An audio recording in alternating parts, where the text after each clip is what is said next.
And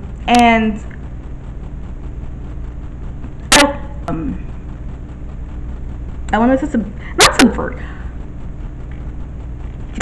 The roles the Enchanters play in the series are strictly like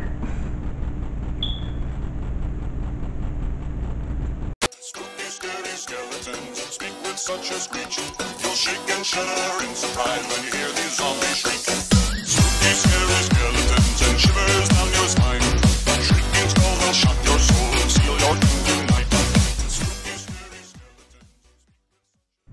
Hey Vamps and Dark Creatures, welcome to another episode of Blood Talk, and today we are going to be talking about witches in my dark fantasy series. So there are vampires, there are lycans, but there are also other creatures, and I wanted to add them because I grew up reading fantasy books and romance novels, and I always loved those creatures. I always loved mythical beings, so I had to add witches and elves and dragons and giants to my series. So the witches in my series are called Enchanters, and they are called Enchanters because they enchant jewelry for the vampires to be able to walk in the sun. So, to give a little context, Dracula is, of course, the king of all dark creatures, not just vampires, but all dark creatures. He controls everyone. So he made a rule, when he came into power, he made a rule that the Enchanters would have to they're called Enchanters because they have to enchant objects for the vampires. Vampires at the top of the hierarchy, then you have werewolves, and then you have Enchanters, elves, dragons, so on. But yeah, so a typical day for an enchanter would be to go to their guild or their coven or whatever you want to call it. I call them guilds. They have wings.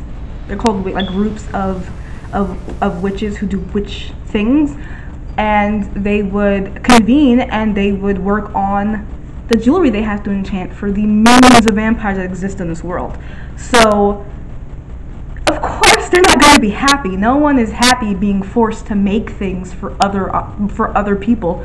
So there are seeds of dissent that we don't really get into in the first and second books, but we do explore more as the series goes on. So there are enchanters who have deemed themselves vampire hunters, and there are enchanters who have sworn off helping any vampire at all, and all they want to do is just destroy them all. They're not happy with their lot in life, and they don't like making things for vampires to continue biting people and hurting people, and they're just not okay with it. So throughout the series, you're going to meet a few enchanters and a few special enchanters.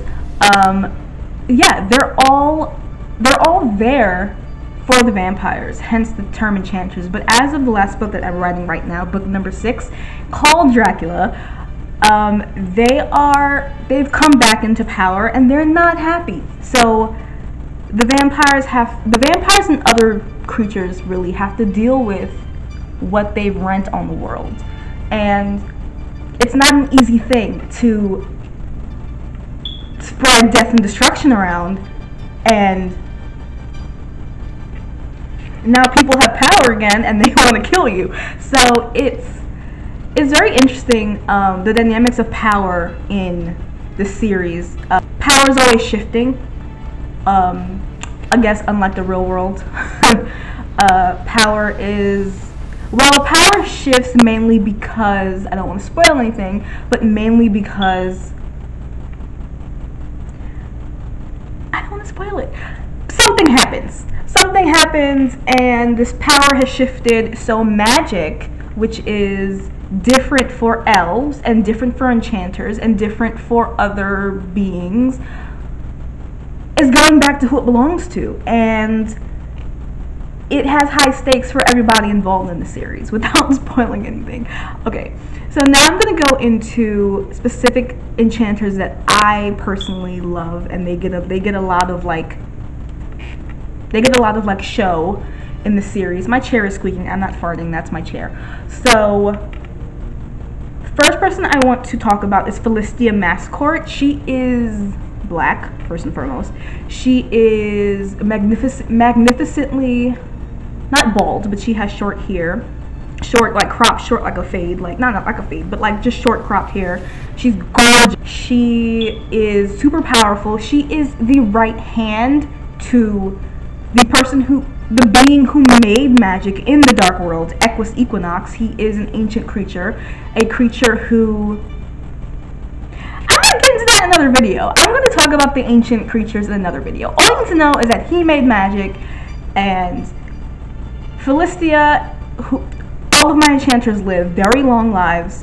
They're not as long as vampires, but they can live through a lot because they have magic in their blood more than humans. Yeah, they exist. Philistia works alongside Equus, and she has watched this man he sleeps through life. Like, as the vampires have wreaked havoc throughout the dark world, throughout the world, he has slept because he feels powerless. He doesn't want to deal with the darkness, literal darkness that the vampires cast across the entire world because they exist. And lichens also, because they exist. So she's watching him sleep, and it's not until something shifts in the world that he's allowed to wake up, and now he wants to take magic back from the being that had it, let's just say that.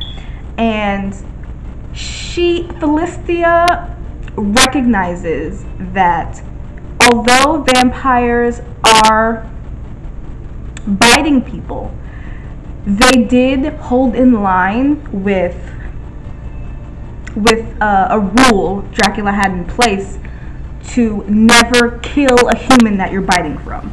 So they could drink, but if the human was close to dying when they were drinking from them and they died, the vampire would die. So it was a rule that you never drink a human to death. But Christian does this a lot. More on him later. So yeah, Philistia, she feels for the vampires. So she doesn't think they deserve to die. And she wants to give them a chance to exist, to see if they can live alongside other creatures in the dark world. Because she doesn't think it's fair that we just kill them. Because her argument, if I remember this correctly, her argument is that they can't be held accountable for their creator. So all the terrible stuff Dracula did and the rules he has in place and the world he basically created from the ground up, she feels like the vampires now had no real hand in that because they weren't around for it, most of them. And she feels like they shouldn't have to like pay for their creator's crimes. So she feels like Equus is going too far. She feels like a lot of people are going too far. They wanna reverse the power now and either kill all the vampires or like make them weak or use their blood or whatever the case is. And she feels like, no, we should give them a chance because vampires can talk, they can reason, they're not like super bloodthirsty beings. They have dampened emotions. They can feel, but it's like very dampened in my series. And she's very she's sympathetic to them. So she's one of the characters that doesn't feel like they should die. Another enchanter that I want to highlight is Aurora Borealis. I know, I named her when I was like 17 and I was trying to give her a cool name, and I forgot that the Aurora Borealis is an actual thing in the world, and I was like, what's a cool name? Oh, Aurora. Oh, okay, Aurora Borealis, that just makes sense. But you know what? I kept it because in a way, she is the Northern Lights of the series. She is the voice of reason for a vampire called Alistair. She is a bright light, sort of, for all the anguish and pain he goes through. And I'm not going to spoil it for you. You have to read the book. So she's extremely smart, and she's had her hand in a few of Dracula's projects. So Dracula has coerced a lot of these enchanters that are in the series that we talk about in the books. He's coerced her and a lot of other ones to do his dirty work. So she's now tied to his hand, and her and a few other enchanters are kind of forced to do his dirty work alongside him. They don't want to. None of the creatures in Dracula's hand or in Dracula's plans want to be there. They want to be free of his tyranny. But, you know, what can you say to a powerful, terrifying vampire? You know, you can't say no. He's just going to kill you or find someone else to do the thing that he wants you to do. So they all feel trapped. So Aurora Borealis is one of those trapped, intelligent, very strong enchanters. Oh, let me get into the powers themselves. Okay, so I didn't have an exact like spell system or magic system when I started writing this book. I wrote the first book when I was 16, and I had no time for that. So all I did was just make up gibberish. I kid you not, I made up gibberish. I am a witch. I've been a practicing witch for 13 years. I've been a practicing witch since I was 13, but I was not about to make a whole magic system for my series. I was like, whatever, let's wing it and see what happens. I didn't want to do the whole broom and wand thing, because that just didn't, if you read my books, you know, it just doesn't fit with what I have. So I made it so that they can fly to a fault, they can shoot lightning, everything is hand-based, so they can shoot lightning from their fingertips, they can control the weather, they can kill you with a spell. The kill spell is called Sacrodolipsium, but you can't really say it because it's like, you know, the killing spell. It's like a lot of energy, and it's a spell you don't say. Yeah, they have a lot of different spells. I wanted to get into the potions and things and the different spells they use, and I'm doing that as of the 4th book and the I don't have the 5th book here. The 5th book, but I don't have it there, and the 6th book I'm writing now. You will see a lot more of the enchanters, because a few readers wanted more enchanters, and I did too. So I was like, hold on to your hats. There's more enchanters coming. This isn't just a vampire and werewolf story at all. Don't think it is. So yeah, I'm getting into the potions more, and they're very, I don't want to say seedy, because every single character in my series is multifaceted. There's no character that's completely goody two shoes, completely evil. They all have different motives, and they're all driven by fear. The world that they live in is in a state of decline. They're terrified. They have to deal with these new threats. Nobody knows what's going on. Nobody knows what's up from down. They all have anxiety. They all have depression. They're all freaking out. And it's very much coming from a place of everyone's trying to get ahead. And how they get ahead is how they survive. And if you're in fight or flight mode all the time, you're going to do what you can to survive. So everybody's driven by fear in one form or another.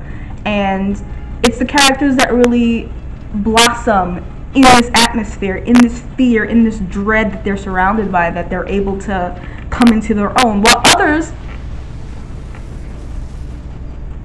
fall, you know? So, like, yeah, I wanted to make a series that reflected me, I guess, my brain. It's obviously very dark. Yeah, so these are the enchanters in the dark world, and I'm gonna probably do the elves next, just because I want to talk about them and I love them so much. But let me know what you guys think. Let me know if you want to read this stuff, because come on, why wouldn't you? And I have a giveaway going on Twitter right now. If you retweet a certain post, you have to go on my Twitter at Writing Vampires, and you will see it, because I'm retweeting it all the time. Just retweet that, and we're over 1,100 followers. So come January 3rd, I'm picking 3 of you guys, and whoever I pick is getting a signed copy of one of these things. So head on over to Twitter, follow me, retweet that tweet, enter the giveaway, and let me know what you think about my Enchanters. Let me know what you like, what you don't like. Let me know if I like explained it right, because I was kind of rambling. Yeah, this has been me, SC Paris. Okay, with blood and love, guys. This is SC Paris. I love you guys so much, and have a good one. Bye.